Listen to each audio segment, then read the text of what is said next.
there, everyone. Welcome to Week in Review. We're going to try and clip along quickly here today because it's Championship Sunday and I want to watch the games. Which teams are you thinking are going to the Super Bowl, Wilfred? Oh, you go first. I'm not very good with sports. Alright, I'll take the Patriots and the Panthers. Okay, well that's a good guess, but I'll do you one better. I say it's going to be the Green Bay Packers and the Buffalo Sabres. What? Yes, you heard me right. Those are the two teams that will compete in the Bowl of Superheroes. Okay, first of all, it's a Super Bowl. There's no superheroes, unless Cam's in it. He's technically one, I think. There are two problems with your hypothesis. The first being that the Green Bay Packers were already eliminated from the playoffs last week, so I don't know how they end up in the Super Bowl. No, very simply, ISIS plants a bomb in Arizona's locker room. And they all died, so Green Bay automatically gets to play the Panthers, and then they beat the Panthers. No, because if that happened, I think that the Cardinals would just forfeit and the Panthers would go to the Super Bowl. Fine, then ISIS just nukes the stadium and they all die. No, I think that would be... I think that would end the football season if somebody nuked a football stadium. Probably would cause World War III to break out. I think our problems would be much greater than that. I don't know what you're talking about. The second, it doesn't really matter, because the second problem with your prediction is that the Buffalo Sabres are not a football team. They're not? No, they're a hockey team, and they're one of the worst hockey teams in the league, so I don't know how they would even make it to the playoffs in their own sport, let alone the Super Bowl. I don't know how that's possible. Well, your hat is stupid.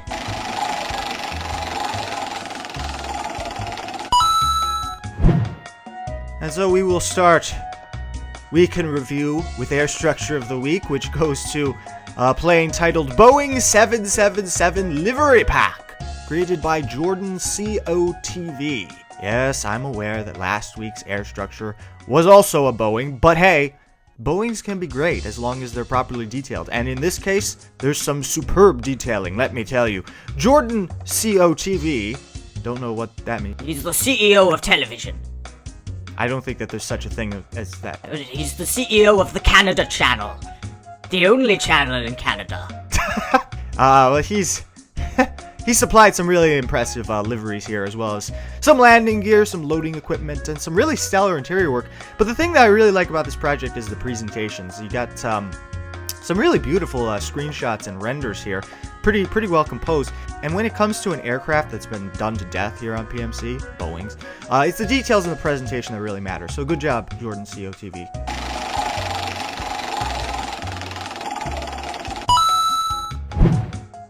The next category is the coaster category, and in a shockingly unexpected twist, there were actually two qualifiers for the coaster category this week. I know, strange. That's a first. The competition is really ramping up. Not really. It's still only two. Most of the other categories have like 10. But the best coaster of the week was Confusion Coaster, created by Zero G, who is really Master G, but he's currently deep undercover, trying to bust the PMC Mafia, a horribly corrupt institution led by Horwitz, of course. No, that bastard. His shenanigans know no bounds. That's right. This is a pretty simple coaster, filled with twists and turns and saturated in a veritable forest. He sure did add a lot of trees to this coaster. Yeah, the surrounding foliage creates a nice atmosphere while you're riding and contributes to the inability to foresee the upcoming changes in direction. I guess that's why it's called the Confusion Coaster. It's very confusing, very disorienting. Before you know it, you'll find yourself in an alternate dimension. You'll be like, the f*** is this? What happened? I'm so confused. Yeah, that's not gonna happen. But overall, this is a solid coaster and a well-built one at that. It doesn't have as much structural support as some of the others I've reviewed in the past, but it's a fun ride nonetheless. So good job, Master G, or should I call you Zero G? Who knows? Who cares?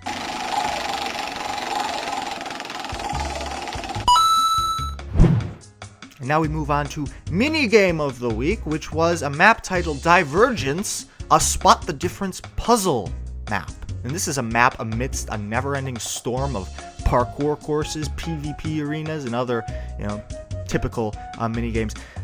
But this one kind of challenges the norm and offers a more novel Minecraft experience.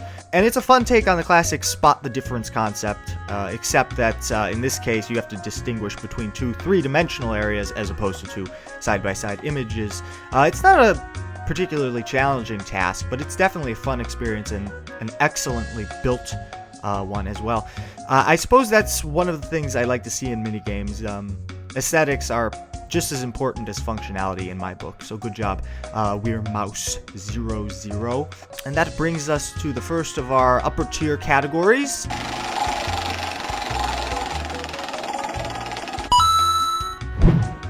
Which starts with Mega Build of the Week. This week, I'd like to point out one of the most competitive weeks in the history of Week in Review. We had tons of builds. I think we had like 106 projects qualify this week, and more than ever. And so I'm giving out a few more medals this week because there was just such a large pool of projects. For instance, in the Mega Build category, there were actually 43 projects in contention. And of course, I can only talk about 16 for medals and 12 qualifiers. So we'll start with a map titled Medieval City Herlow, created by WA66RPG. This is a medieval city, and it's a really nice one at that. There's not that much terraforming in this, which is why it qualifies as a mega build instead of a map. But this is a lot of structural work. I mean, when it comes to rustic medieval builds, it's hard to create the diversity that you see here, but there is a lot of diversity. There's this big white building in the center. You got like a castle on the northern side. It's just a lot. It's a lot of architecture. It's massive. Really is. I don't know how long it took WA66RPG to make this, but it's pretty impressive, so good job, dude. Let's move on to the silver medal, which goes to a build titled Space Carrier Atlas by Zeta Zeta. This is a massive spaceship of sorts. Yeah, it's a pretty astounding creation, to say the least. A lot of detail went into this, and there's a lot of different components. But really well done. And now let's move on to the gold medal, which goes to a build titled Paris Eiffel Tower by LanguageCraft. Every once in a while I come across a very, very old project that's been tweaked and modified over the years. And these kinds of builds tend to be extra special because they bring a bit of the Minecraft flair of yesteryear while incorporating some new techniques. And this is a really phenomenal chunk of architecture, and boy is there a lot to it. I don't know if you could technically call this a plot, but whatever it is, it's damn impressive. And in case you can't tell from the previous image, which might I say is one of the best renders I've seen in a long time, there's more to see in this map than just the Eiffel Tower. Indeed, this is a massive slab of Paris, including the aforementioned Eiffel Tower, canals, boats, large-scale pieces of architecture, helicopters, and some really nice infrastructure. But one of the things that really stands out is the quality of each of these components. It's very evident that this build was put together over a lengthy period of time. Only through intense critiquing, editing, and renovation can someone bring something so flawless into existence. And it just goes to show that truly exceptional work takes time. You can't just impart detail like this over a 24-hour period. It takes years. But beyond that, it also takes vision, and you could tell that LanguageCraft clearly had a picture of this in mind, and after 4 years, that picture has been brought to life. So, well done, LanguageCraft.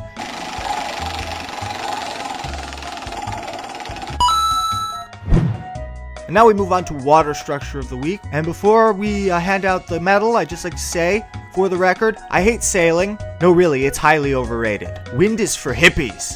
I prefer gasoline. Haha, yes. Let's set some homeless people on fire. What? Jesus God, no, Wilfred. You... What? Yes. Burn the phonies. Jesus Christ, you are an insane sociopathic mass murderer. Wilfred, what's wrong with you? I don't know. My psychologist won't tell me. Why not? Because I killed her. Oh, Jesus. Well, let's move on. Talk about this build, which is a series of boats titled Regatta of 5 Ships, created by DOVAH Creation. Is it pronounced regatta? That sounds like a type of cheese. I don't know. Who cares? This is a collection of 5 sailboats, 2 monohull models, and 3 trimarans. Is that how you pronounce it? I know catamarans. I've never heard of trimarans, but that's what these are. They got 3 different hulls, which is kind of cool. Interesting design. I really like the design of catamarans and stuff like that, and apparently so does Deluxe Creation, because he did 5 of them. The hulls are each meticulously detailed and very realistic, but the thing that really stands out in my mind is the design of the sails. Each is perfectly sized, curved, and accompanied with a matrix of ropes and support structures. Couple all that with some beautiful color patterns and some outstanding renders, and you have a top-notch sailboat project for the ages. Sailboats still suck, though.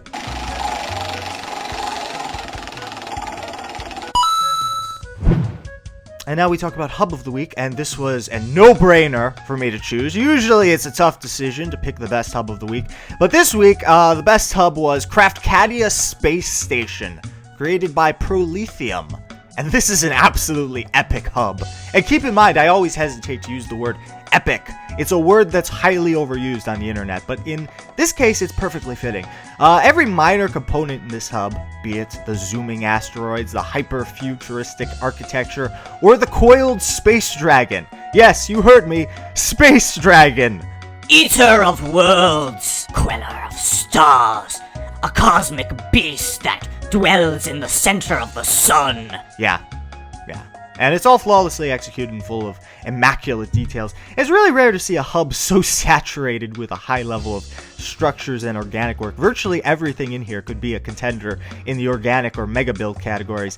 And that, I suppose, is true of every great hub. So good job, Prolithium.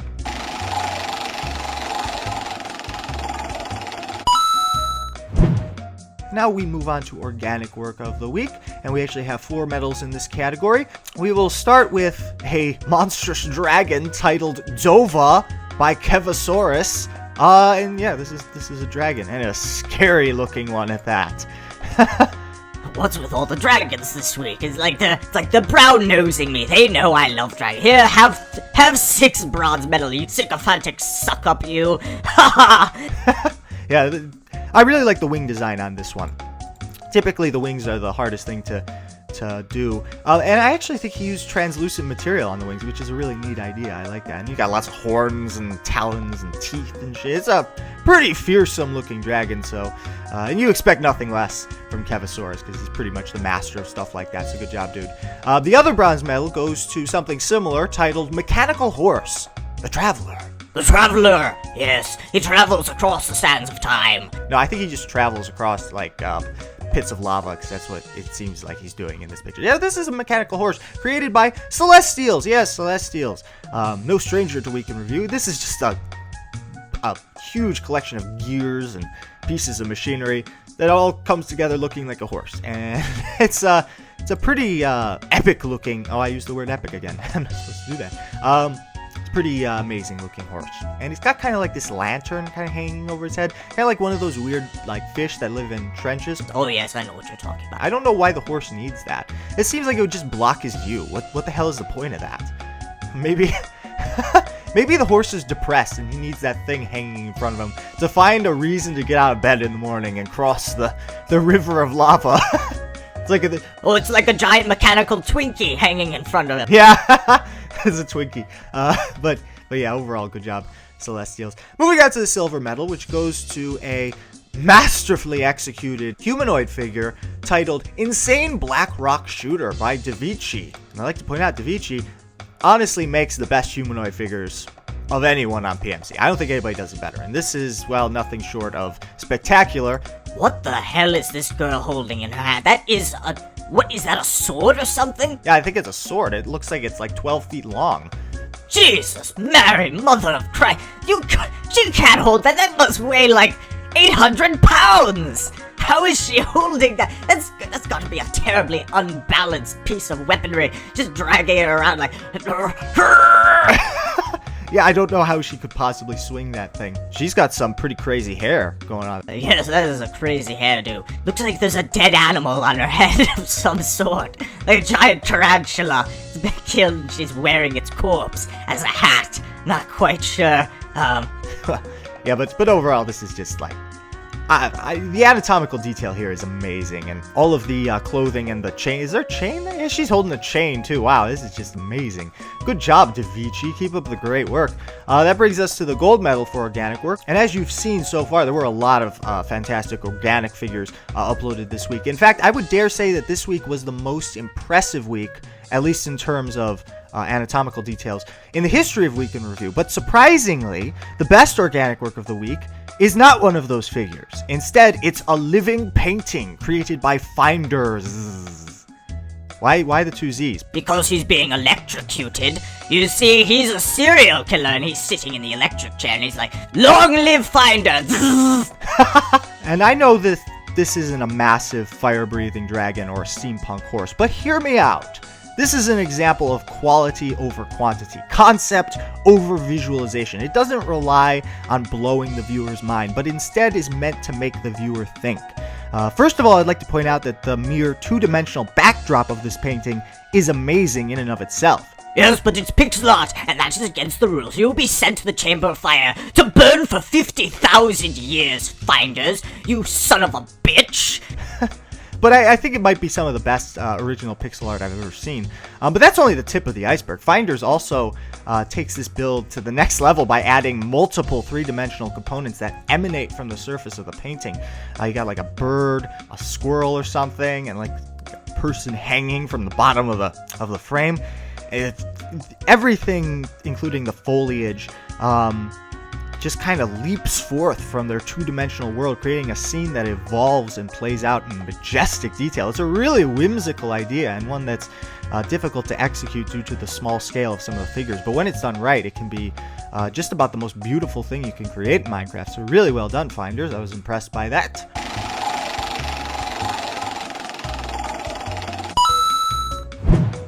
Now we move on to the land structure of the week. And as if we haven't broken enough new ground yet, the best land structure was even more progressive than a living painting. Rather than a medieval house or a collection of automobiles like we've featured in the past 2 weeks, the best land structure this week happens to be Ironwood substation, created by Sorna. This is a really bold, minimalistic idea, and one that's executed just about as well as possible. The key to this build is composition. In order to make something like this look amazing, you have to make sure that every miniaturized structure is perfect, and you also have to position them all in an appealing way. And Sorna does all of that without missing a beat. The other thing I like is the originality behind this project. I haven't seen a whole lot of these substations made on PMC. In fact, I think this is the first one I've ever seen. I guess it's the type of idea that people are afraid is going to flop amidst other more visually stunning ideas. So it's all the more impressive that someone committed to this without faltering or worrying about the community's perception. But from my perspective, this is brilliant. It's a great example of how simple, minimalistic ideas can stand out amidst heavily detailed juggernaut projects that typically sell much better than this. So good on you, Sorna.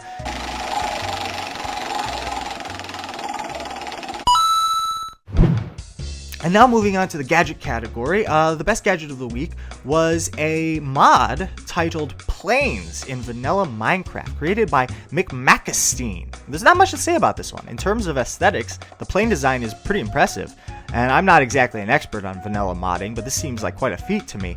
In terms of functionality, the plane is pretty easy to control, and it's a blast to fool around with. If the point of modding in Minecraft is to offer people a new way to experience the game, then this one is an undeniable masterpiece. It's like something straight out of Grand Theft Auto. Yes, I love to hijack planes and fly them into buildings and then parachute down, shooting pedestrians with a machine gun as I flutter through the breeze. Yeah, I know. I've seen you do it many times. You're a maniac.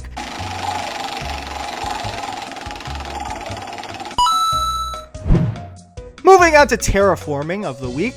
The bronze medal goes to a terrain titled Hollowbridge Marsh by Green Window. Hey, we haven't seen much out of Green Window in the past few months, but hey, he's finally back. He's made this marsh here. It's like a swamp, and you got lots of boulders. You know what I love about this, man, is there's boulders all over the place. It's a really simple idea, but sprinkling some boulders out to the plains really adds to the diversity of this terrain. It really makes it a lot more appealing. And the mixture of water and land masses in the bottom is expertly composed as well. So good job, Green Window. Very impressive work. Moving on to the silver medal, which goes to a huge terrain titled Massive 20K by 20K Custom Space Map by Valoria Gaming Network. This didn't get very many diamonds on PMC. I think it got 3. But it's an amazing collection of terraforming. This is a huge assortment of alien landscapes. Really weird stuff. You got planets made out of water. Some of them are made out of ice with like structures kind of embedded in the ice. It's really, really neat. But the reason why this one didn't get much attention on PMC is because, let's face it, the presentation here is awful. No offense, Valoria Gaming Network. This is absolute... What were you thinking? The pictures here are not very good. Yeah, shame on you, Valoria Gaming Network. How dare you? This is an embarrassment. Go home to your mother. Yeah, this is not very well done in terms of presentation, but I have to say, this is impressive terraforming. And send me a link to this project and I'll go take some better screenshots for you. Maybe I'll give a few to Applebow and they'll do a render or something, because you really need one. This could really use a touch-up here and there. But overall, really nice terraforming, dude. I was impressed by this. Then we got to the gold medal, which goes to really neat terrain titled Terraced Ruins by Creativity. There's an R in there. Don't understand the point of that. It's kind of weird. It's capitalized, too. It's capital R for retarded. Well, I've never seen someone manipulate a terrain quite like this one. At its core, Terraced Ruins is a fairly large mountain range sitting atop a waterlogged valley. But the thing that really elevates this terrain to new heights is the complementary terraces that Creativity added. Adding this man-made component is a great way to change the look and feel of what is otherwise just another mountain range. It kind of reminds me of a Minecraft reinterpretation of Machu Picchu. What is that, a Pokemon? You're an idiot! What? Well, it sounds like a Pokemon to me. It's a f***ing historical landmark. It's like one of the 7 wonders of the world. What the hell is wrong with you? A Pokemon? You're an idiot. I am not an idiot. You are the dumbest person I've ever met. And the fact that these terrace sections are each irregularly shaped and entirely handmade only adds to the overall effect Terraced Ruins has on the viewer. It's a very striking environment and one that utilizes more techniques and skill than most terraforming projects out there. So good job, Creativity.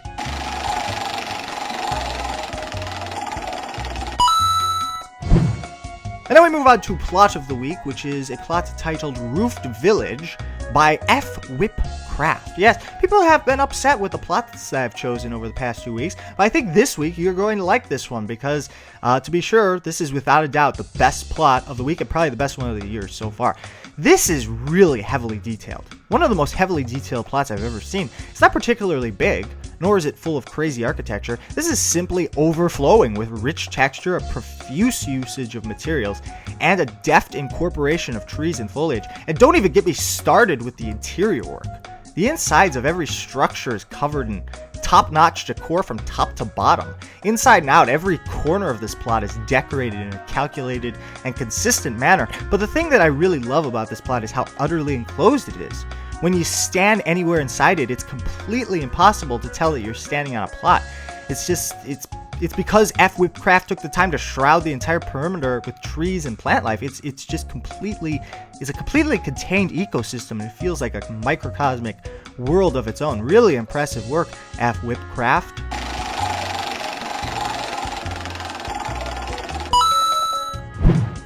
Now for Decor of the Week.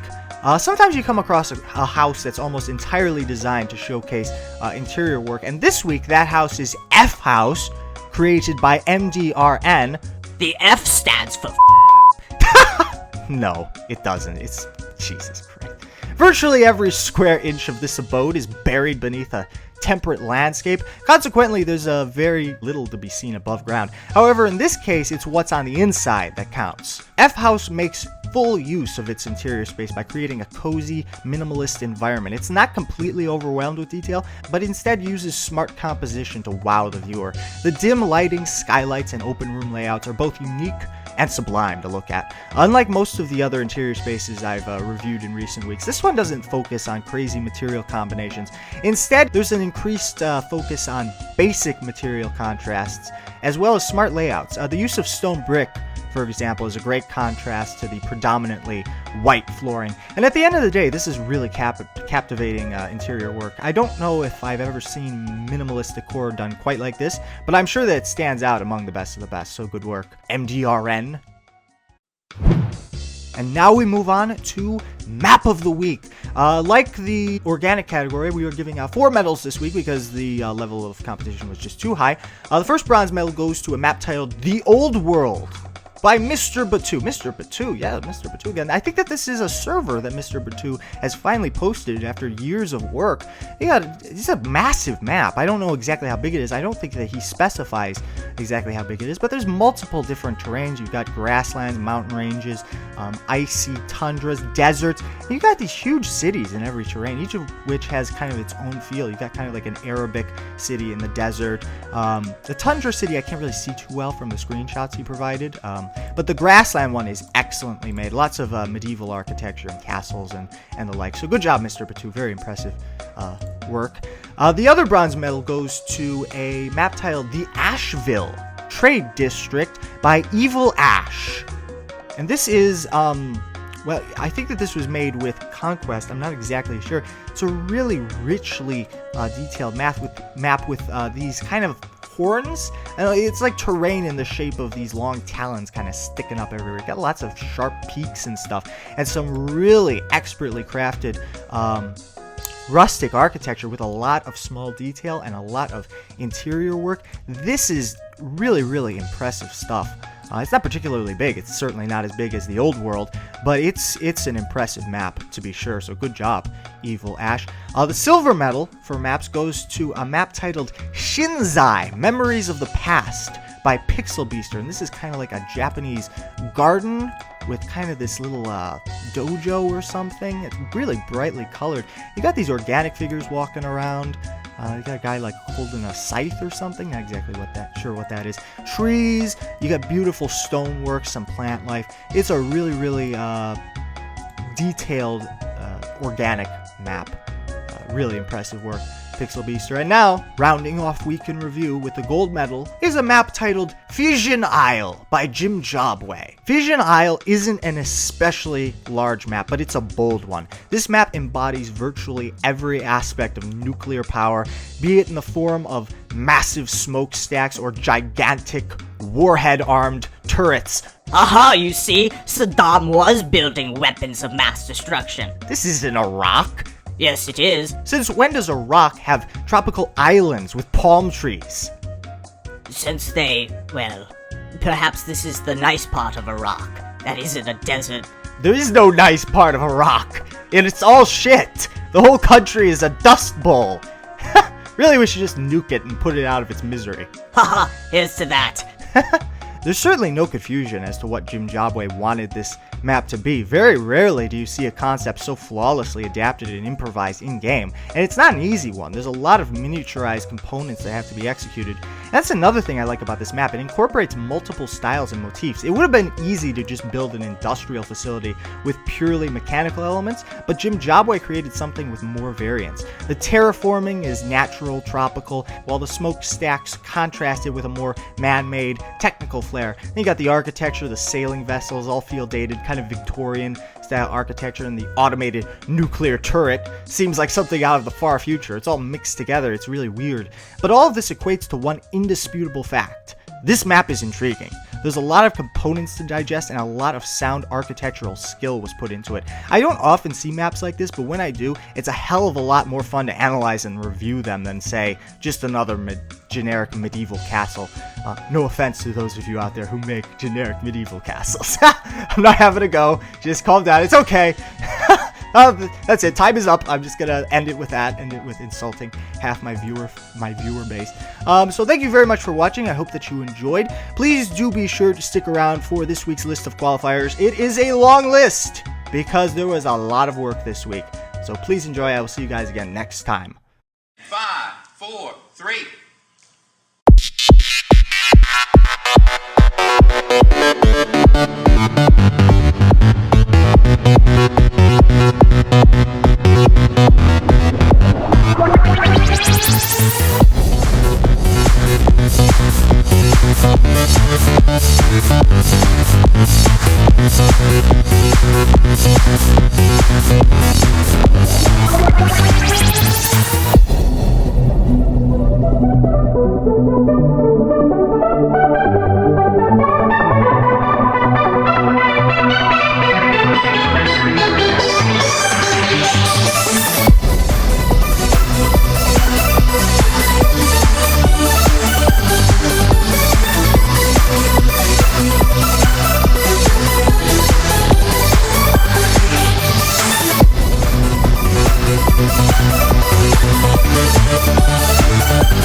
that a colossal wave will one day devastate the coast of America. It will be far bigger than any normal tidal wave. This is what scientists call